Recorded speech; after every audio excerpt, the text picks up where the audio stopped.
Both the translation and the narration were done using artificial intelligence. The original language of the text is Hungarian. Since this ChatGPT topic has become quite popular, I think many people are thinking about it in various ways. I remember during that time, I was talking to a Hungarian origin professor living in Switzerland who said, "Imagine that now we need a separate team to operate, in order to distinguish whether the papers submitted by students were written by them or by artificial intelligence." But I assume there will be more significant issues than this, as a multitude of scientists contemplate, debate, and confront each other to determine whether there could be dangerous aspects to the development of artificial intelligence from the perspective of humanity's future. Can it be controlled or regulated? Interesting technical terms find their way into our everyday thinking, but I also believe that various film producers and media play a significant role, although this might have been the case for decades.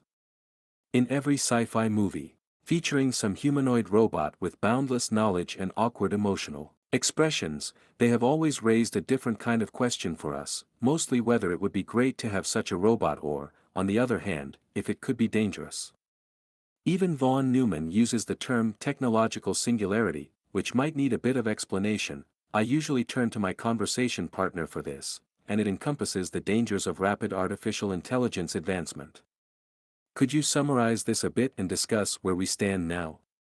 I am talking with Dr. Árpád Rab, a futurist and scientific associate at the National University of Public Service, and an artificial intelligence expert at the National Media and Infocommunications Authority. Good day. Good day. I warmly greet the students. What might this term, singularity, mean and why is it interesting to us in the context of this topic?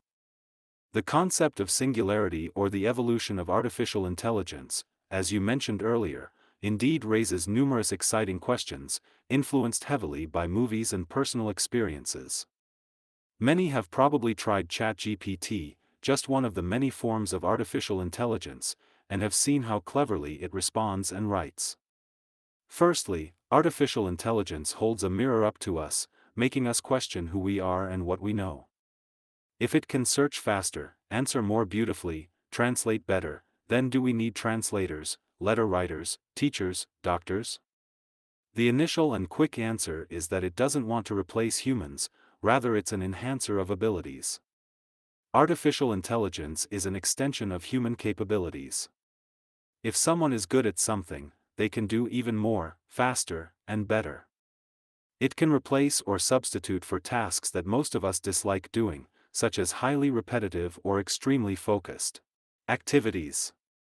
This technology doesn't want anything on its own, humans want something from other humans with its assistance.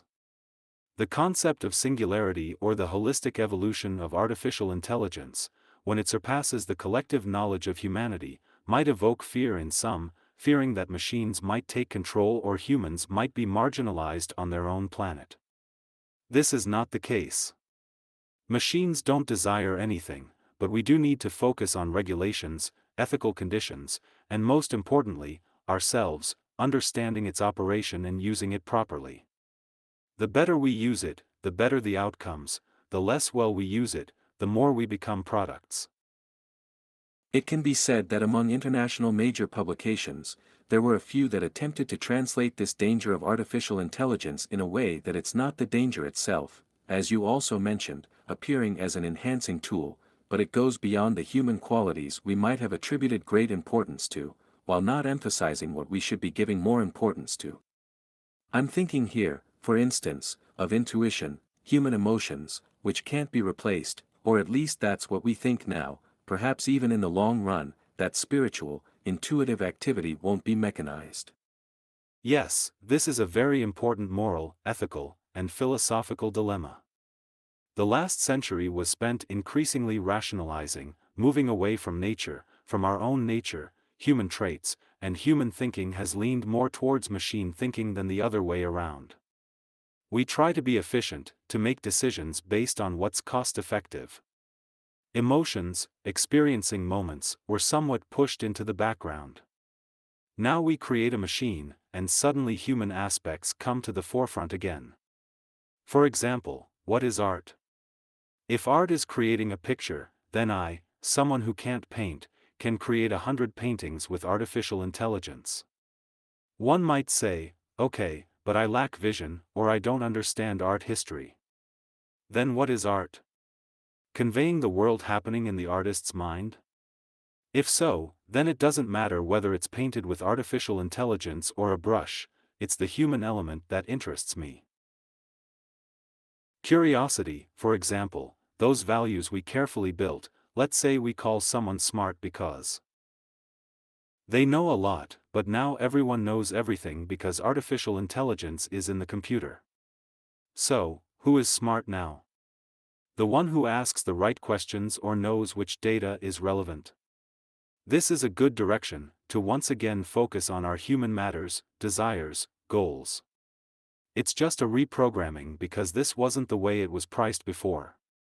In the labor market, for example, what was priced was someone's ability to work for 12 hours monotonously, but now it's someone who strolls for 10 minutes, presses a button, and gets paid the same, or less, or more. How should it be now? Yes, regardless of technological progress, it could be said, although not entirely independent since nothing is independent from it nowadays, but still, after the 2007 to 2009 economic crisis, the economic scene itself was the one that confronted itself and exercised self-criticism. It realized that in the realm of resources, it had treated humans as resources alongside money, capital, machines, and tools, when in fact it should have considered them as an entirely different category. So, many things might not unfold in the same way as they did during the crisis back then. Do you believe that these kinds of mindset shifts could guide this artificial intelligence issue onto a consolidated path?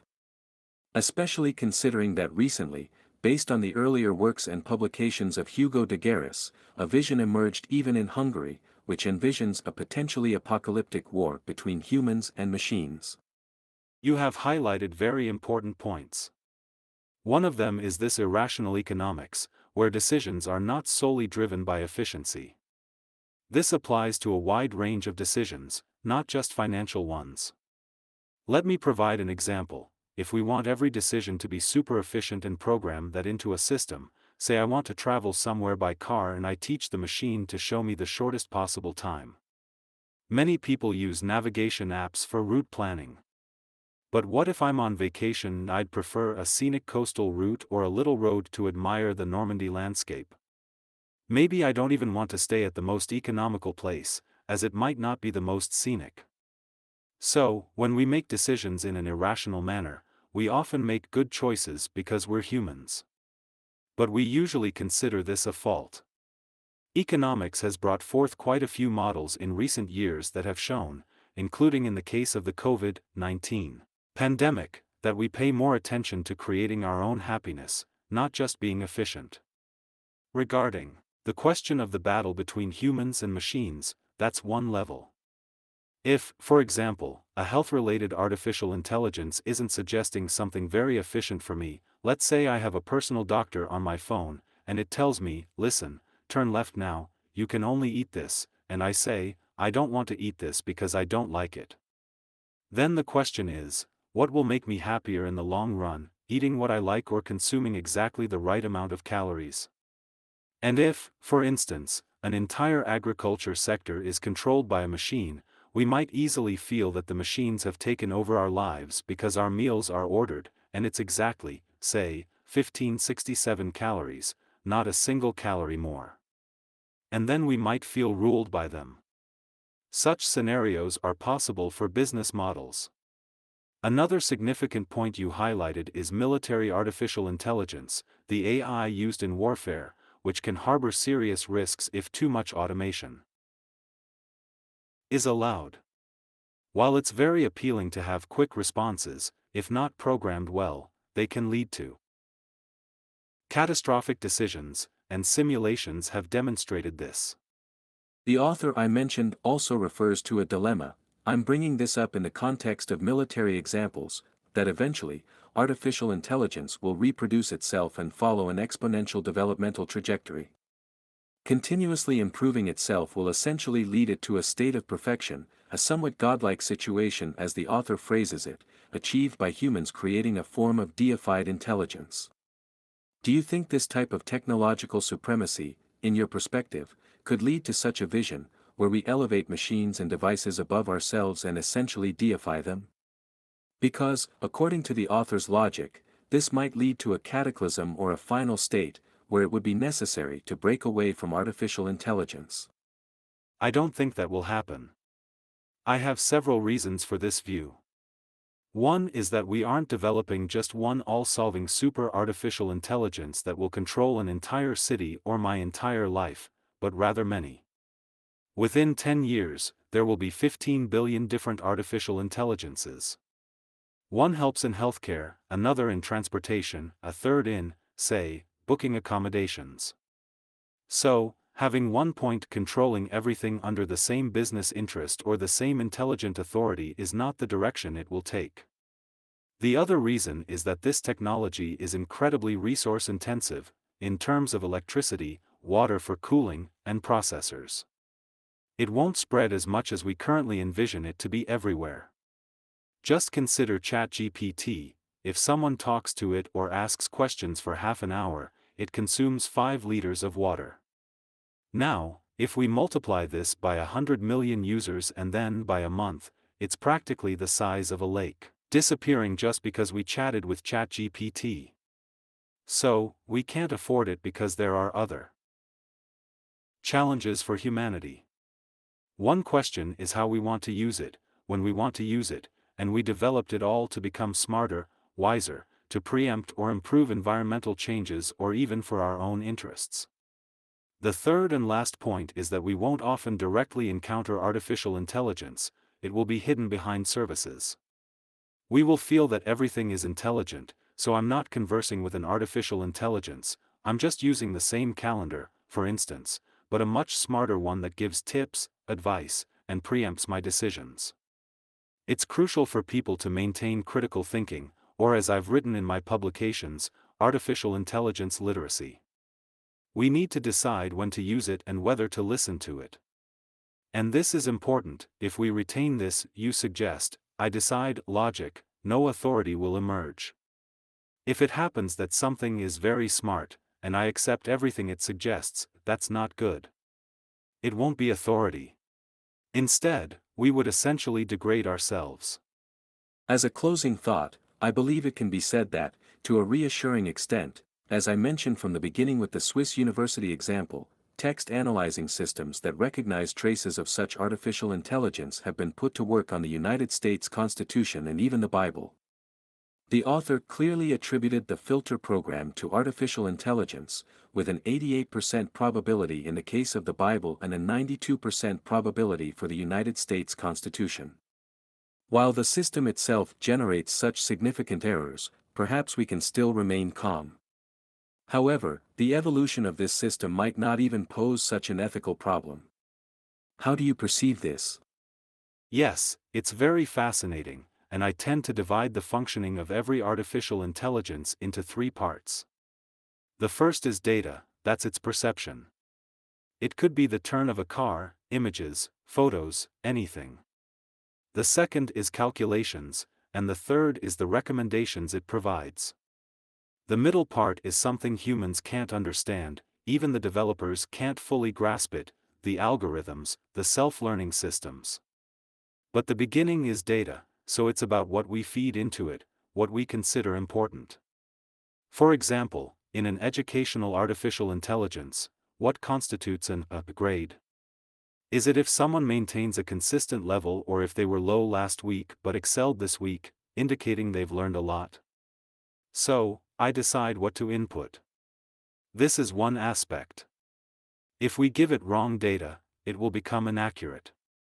If we omit something important, for instance, something that's needed in my garden, and the tractor goes out but I didn't mention there's an important flower there, it will mow it down.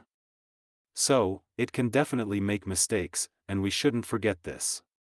On the other hand, these are business services, so when we ask a question, it won't say it doesn't know, it will always say something. We call this hallucinating, where it fabricates something that's far more nonsensical. As people test it, many such things emerge, so we need to be very critical. I know it's convenient, you type something in and it tells you, okay, I'll do my thesis on this, but it's not that simple. But what's intriguing is that all of us need to contemplate our future, what this means for us. For instance, as a researcher, an identity crisis arises because one of my values in the eyes of the outside world is that I read tens of thousands of pages, synthesize them in my head, and maybe write 10 pages or explain it in a conversation. But now, ChatGPT can do this in 10 minutes. So, who am I? Am I the one asking the questions? Or should I start using it? It poses an identity crisis that shouldn't fill us with fear, as fear is paralyzing. Instead, I need to redefine myself, too. As a researcher, now potentially have more time to think because I have to read less, someone else reads for me, this is just one example. But let's not forget that it can make mistakes. If we ask a wrong question, provide incorrect data, or what you mentioned earlier is entirely true. And we will trust it a lot. Societal trust in digital services keeps increasing, let's not forget that it can make mistakes. Exactly, and the right to make mistakes, this means that this might be one of our irrational traits, right? As you also pointed out, irrationality, yes, we acknowledge that we, as humans, are capable of making mistakes. Because if an artificial intelligence is obliged to compulsively affirm and respond, then it's irrational if it admits that it makes errors or doesn't know something. Yes, and it's no coincidence that we consider it an exceptional human trait when someone can ask questions, doubt themselves, and not think that they know everything or can say, I made a mistake, I apologize, because it's difficult, right? A machine isn't capable of this. It can mimic it if we want, but these are human abilities.